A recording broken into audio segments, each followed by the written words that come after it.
अरे राम और कृष्ण तो कोई है नहीं, आप तो खुद बताते हैं वो तो माया। भूल जाओ सब ये मायावाद मायावाद, ये वाद वो वाद। गुरुजी आप पागल हो गए क्या? चुप बोलो हरे कृष्ण। बस ये दिमाग में बिठा लो कि कृष्ण से बढ़कर कोई नहीं है। इसे कहते हैं असली महात्मा।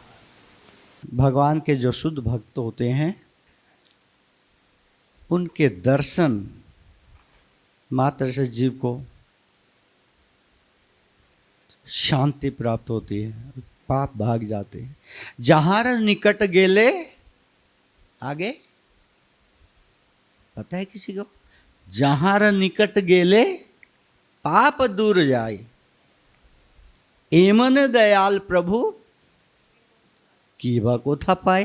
तो नरोत्तम दास ठाकुर जी कहते हैं क्या गंगा में जाना पड़ेगा? हरिद्वार में यहां से जाना पड़ेगा हरिद्वार, वहाँ गंगा में क्या लगाना पड़ेगा? डुबकी लगानी पड़ेगी। उसके बाद गंगा का जल लेके गंगा को अर्पण करना पड़ेगा, तब कहीं जाकर के गंगा किसी जीव के पापों को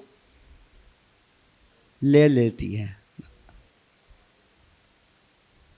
लेकिन इस वैष्णव भजन में क्या कहा गया है? जहार निकट गेले पाप दूर आए। जिनके निकट मात्र जाने से जीवों के पाप नष्ट हो जाते हैं। एमन दयाल प्रभु केवट कोथा पाए। इतना अधिक दयालु कौन हो सकता है?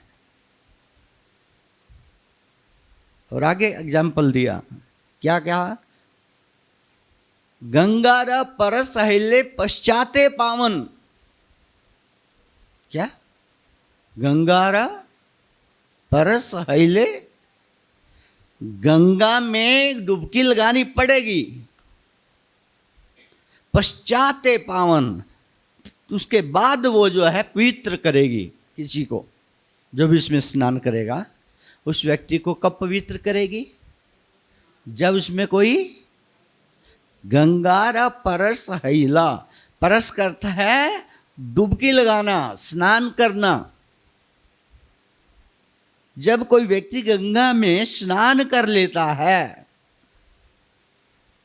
पश्चाते पावन, उसके बाद वो जीव को पवित्र करती है, उसके पापों को नष्ट करती है, उसके पापों को हरती है। दर्शने पवित्र करे ये तो मार गुण। लेकिन आपके तो दर्शन मात्र से जीव पवित्र हो जाता है। दर्शने पवित्र करे ये तो मार गुण। हे वैष्णव,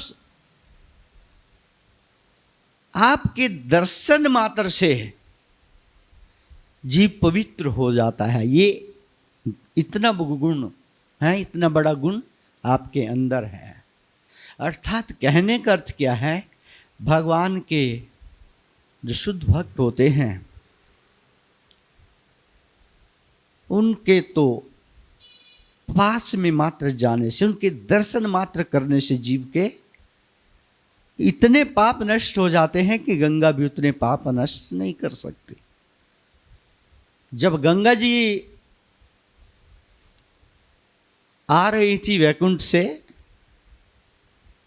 भागीरथ ने गंगा जी को अपनी तपस्या से प्रसन्न कर लिया। शायद आपको एक भागवत की स्टोरी याद आई होगी। 60,000 पुत्र थे राजा सागर के। कितने भक्तों को पता है ये स्टोरी? 60,000 पुत्र थे राजा सागर के, और वो क्या कर रहा था? यज्ञ कर रहा था, अश्वमेध यज्ञ। तो वो यज्ञ पे यज्ञ करता जा रहा था।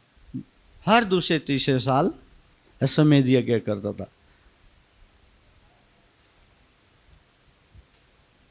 इंद्र को डर हो गया। देखिएगा देवलोकों में शारीरिक दुख नहीं है। देवलोकों में कोई शारीरिक दुख नहीं है, बीमारी वगैरह, ढापा वगैरह ये सब। लेकिन वैकुंठ लोक में मानसिक दुख है। क्या है? मानसिक दुख है। कई घटनाएं हैं स्वर्ग के बारे में, शास्त्रों में बताई गई हैं कि एक बार दशरथ महाराज देख रहे हैं, स्वर्ग में दशरथ महाराज जी हैं, वो देख रहे हैं कि क्या कि मेरे यहाँ के जो पृथ्वी पर मेरे पुत्र हैं वो क्या कर रहे हैं। उन्होंने सारा संसार जीत लिया है, अब राम राजा बन गए हैं और बड़ा प्रसन्न है। ठीक है ना? लेकिन एक दूसरे राजा को देख करके वहीं स्वर्ग में ही वो बड़े दुखी हो गए। अरे मेरे तो पुत्र पौत्र की बात करें, इसके तो पूरी की पूरी पीढ़ियां की पीढ़ियां भगवान के धाम में जा रही है। ये सोच करके बड़े दुखी हो गए। और इंद्र तो बड़ा दुखी रहता है। कब? जब कोई तपस्या करने लगता है अथवा अश्वमेध यज्ञ करने लगता है। तो अश्वमेध यज्ञ में घोड़ा छोड़ा जाता है। उस घोड़े को छोड़ करके उसके पीछे पीछे भागते हैं उसकी रक्षा करने के लिए सैनिक हैं। जो ये राजा यज्ञ करता है वो उस घोड़े के पीछे अपने सैनिक या अपने पुत्रों को भेजता है। ये जहां तक भी जाएगा वहां तक की भूमि हमारी, और जिसने इस घोड़े को रोक लिया उसको युद्ध करना पड़ेगा। जो कमजोर राजा होते थे वो रोकते नहीं थे, जो स्ट्रॉन्ग शक्तिशाली होते थे वो रोक लेते थे। फिर युद्ध होता था और युद्ध में फिर उसको युद्ध जीत लिया तो फिर आगे घोड़े को छोड़ा जाता था, फिर आगे चलता रहता था। तो क्या हुआ, बार बार अश्वमेध यज्ञ कर रहे हैं। कौन? राजा सगर। और बार बार घोड़ा पकड़ जो है वो पकड़ लेते हैं, अदृश्य हो जाते हैं। घोड़े को कहीं बांध करके ऐसी जगह जहां पहुंचना जैसे। लेकिन सगर के 60,000 पुत्र थे, बड़े बलवान थे। वो कहते थे हम पाताल को भी खोद के ले आएंगे घोड़े को। ये पृथ्वी तो क्या, पाताल को भी खोद देंगे हमको। तो अब की बार जब राजा सगर ने यज्ञ किया तो घोड़ा इंद्र ने चुरा करके कपिल मुनि के आश्रम में बांध दिया। क्या? गंगा सागर में कपिल मुनि के आश्रम में वृक्ष से बांध दिया। किसने? इंद्र ने। पहले तो कहीं यहां वहां बांध देता था, तो उसके पुत्र 60,000 पुत्र थे, खोज करके ढूंढे ले घोड़े को ले आते थे। लेकिन अब की बार तो कहीं मिल ही नहीं रहा। 60,000 पुत्र, साथ में सेना, मिल ही नहीं रहा। अंत में जाकर के सागर आ गया, और सागर के पास किसका आश्रम था? कपिल मुनि का आश्रम था। गंगा सागर जिसको कहते हैं। उन्होंने देख लिया, हो उस पेड़ से इस आश्रम में हमारा घोड़ा बंधा है। और उस समय कपिल मुनि जी ध्यान में बैठे हुए थे। घोड़ा मिल गया, बड़े खुश हुए। लेकिन ये महात्मा ने घोड़ा चुराया, इसको तो अच्छा दंड देंगे। क्या सोचा उन्होंने? महात्मा ने घोड़ा चुराया तो इसको ही दंड दिया जाएगा। तो जा करके क्या हुआ, 60 जासगर के पुत्र ने घेर लिया राजा उसको, है कपिल मुनि को, और एक ने दे लात मारी। क्या मारी? साधु बना फिरता है और घोड़ा चुराता है और उसके बाद ध्यान में बैठता है। जब लात लगी कपिल मुनि को तो वो बड़ा क्रोधित हो गए और क्रोध में उन्होंने आंखें ऐसे की, और जैसे ही आंखें की, जितने भी उनके सामने सगर के पुत्र थे 60 के 60,000 सब भस्म जल गए, उसी टाइम भस्म बन गए, जल करके राख हो गए।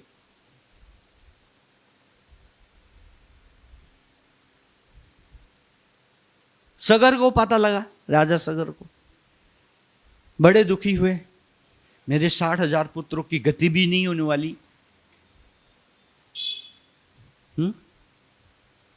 इनकी गति का क्या करें? तो थोड़ी लंबी कथा है, शॉर्ट में बताता हूं। पहली पीढ़ी ने तपस्या की कि गंगा आ जाए और इनका क्या कर दे, उद्धार करके। 60,000 हैं राजाओं के, 60,000 सगर के पुत्रों की राख थी, पता भी नहीं लग रहा था किसके ही किसकी राख है किसके नहीं है, हैं कुछ भी नहीं है। जब जलाते हैं तो किसी की हड्डियां पता लगती है, हड्डियां टटोलते हैं ना, जिसको फूल कहते हैं, फूल वहाँ डालते हैं जा कर के, वहाँ तो यही पता नहीं लग रहा था, वो हड्डियां भी दिखाई नहीं दे रही थी, हड्डियां भी सब खत्म, बिल्कुल बस। इनका उद्धार कैसे होगा? तो पहली पीढ़ी फेल, दूसरी पीढ़ी फेल, तीसरी पीढ़ी में कौन? भागीरथ जी आए। उन्होंने बहुत कठिन तपस्या की और गंगा मैया को प्रसन्न कर लिया। गंगा मैया ने कहा क्या चाहते हो? कहते हैं हमारे जो पूर्वज हैं 60,000 सगर के, मेरे परदादा के जो पुत्र हैं, वो कपिल मुनि की जो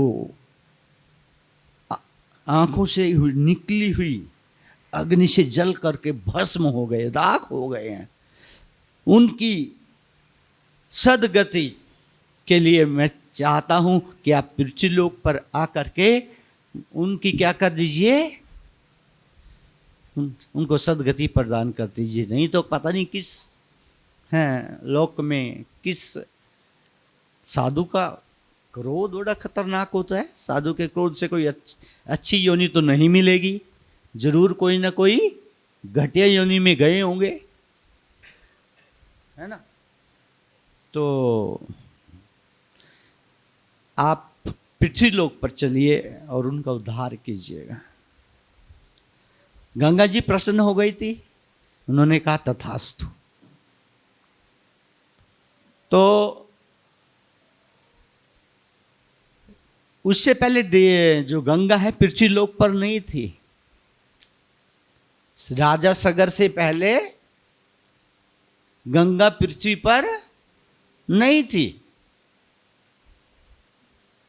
तो राजा सगर ने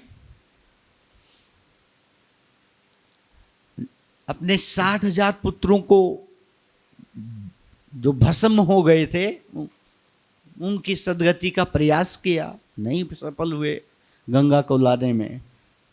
फिर उनके आगे जो वंश चला वो भी, उन्होंने भी तपस्या की, वो भी असफल हुए। लेकिन तीसरी पीढ़ी में कौन? भागीरथ जी ने गंगा को प्रसन्न कर लिया और गंगा जी ने कहा क्या कि मैं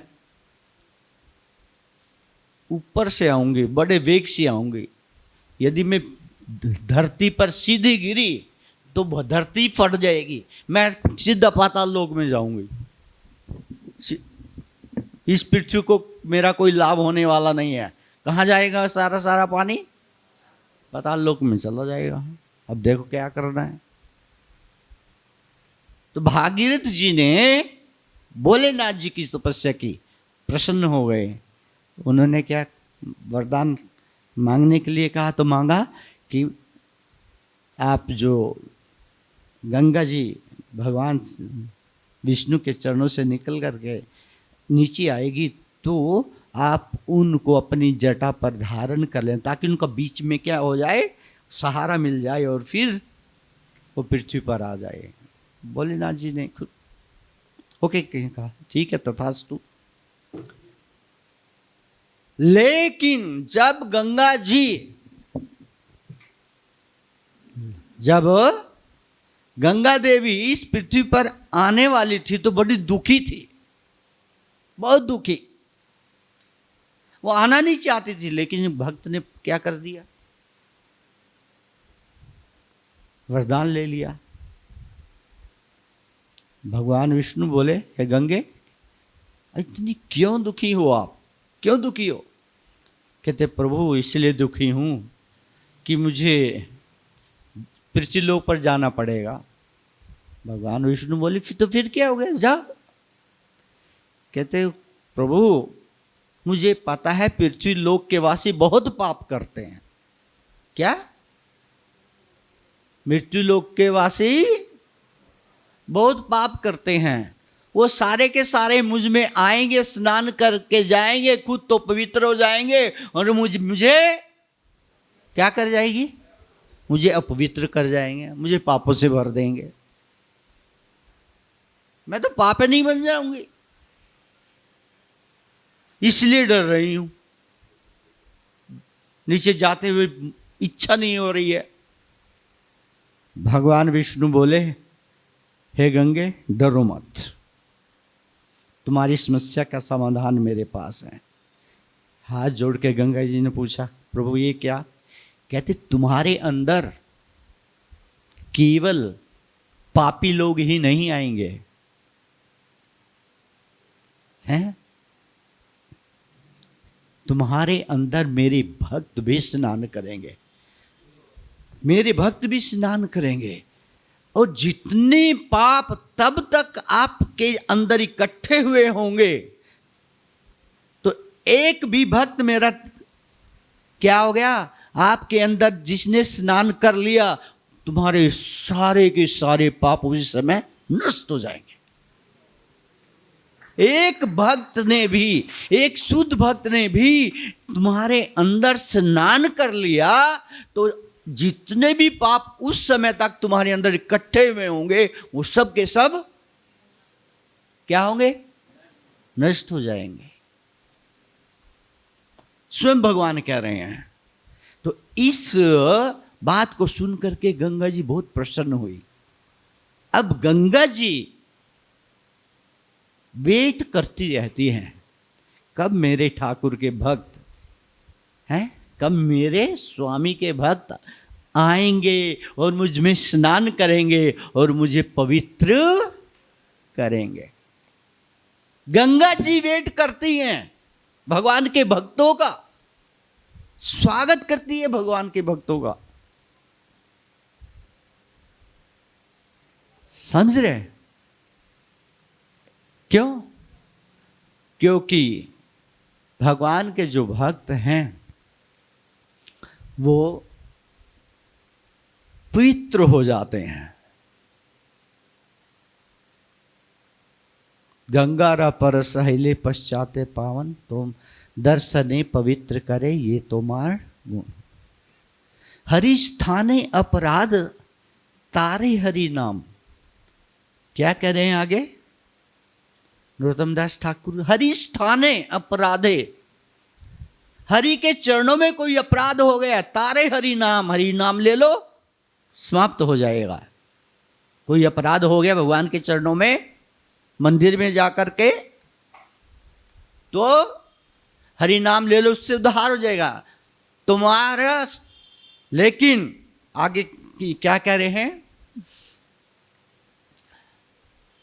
हरि स्थाने अपराध तारे हरि नाम, तोम स्थाने अपराध नाही के एडान। आपके चरणों में यदि किसी ने अपराध कर दिया, हे वैष्णव ठाकुर, हे वैष्णव जनों, हे विष्णु के भक्तों, हे कृष्ण के भक्तों, आपके चरणों में किसी ने यदि अपराध कर दिया, नाही के एडान, नाम भी कुछ नहीं कर पाएगा।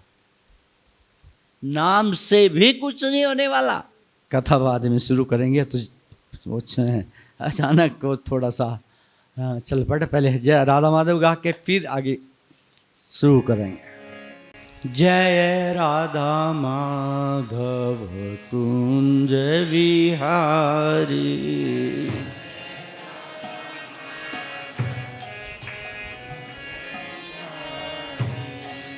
जय राधा माधव कुंज विहारी,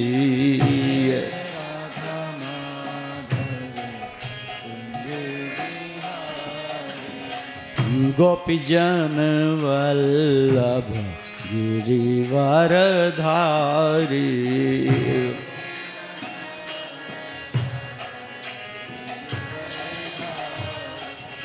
गोपी जन वल्लभ गिरिवर धारी,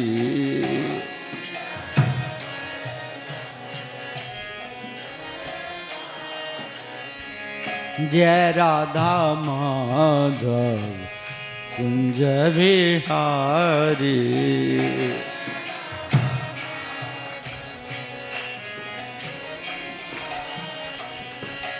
यशोदानंदन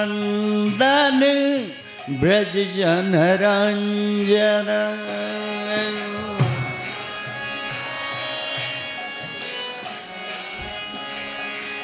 यशोदानंदन ब्रज जन रंजन,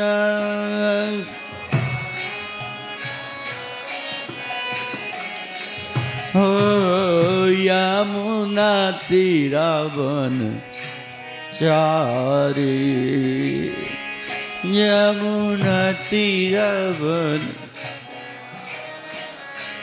हो यमुना तीरावन चारी,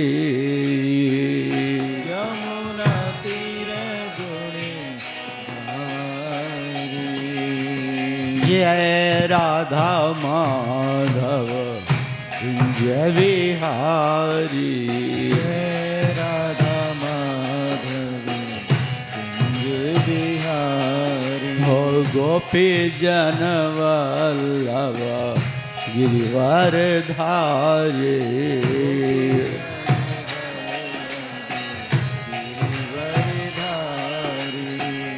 यशोदा नंदन व्रज जन रंजना,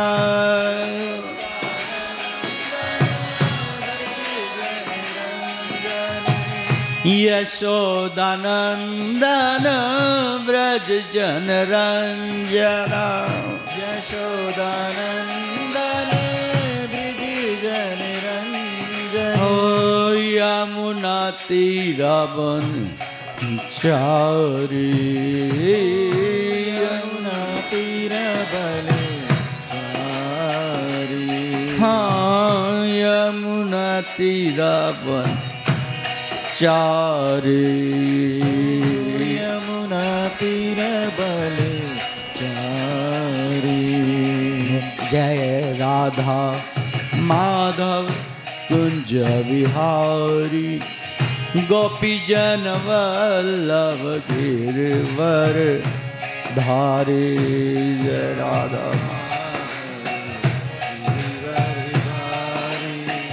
गोपी जन वल्लभ गिरिवर धारी, हो जय राधा माधव कुंज विहारी, गोपी जन वल्लभ गिरवर धारी, गाइएगा हरि नाम गिरवर धारी, गोपी जन वल्लभ गिरवर धारी, हरे कृष्णा कृष्ण कृष्ण हरे हरे, हरे राम राम राम हरे हरे, हरे कृष्णा कृष्णा कृष्णा हरे हरे, हरि नाम सब गाइए, हरे राम राम राम हरे हरे, हरे कृष्णा कृष्णा कृष्ण कृष्ण हरे हरे,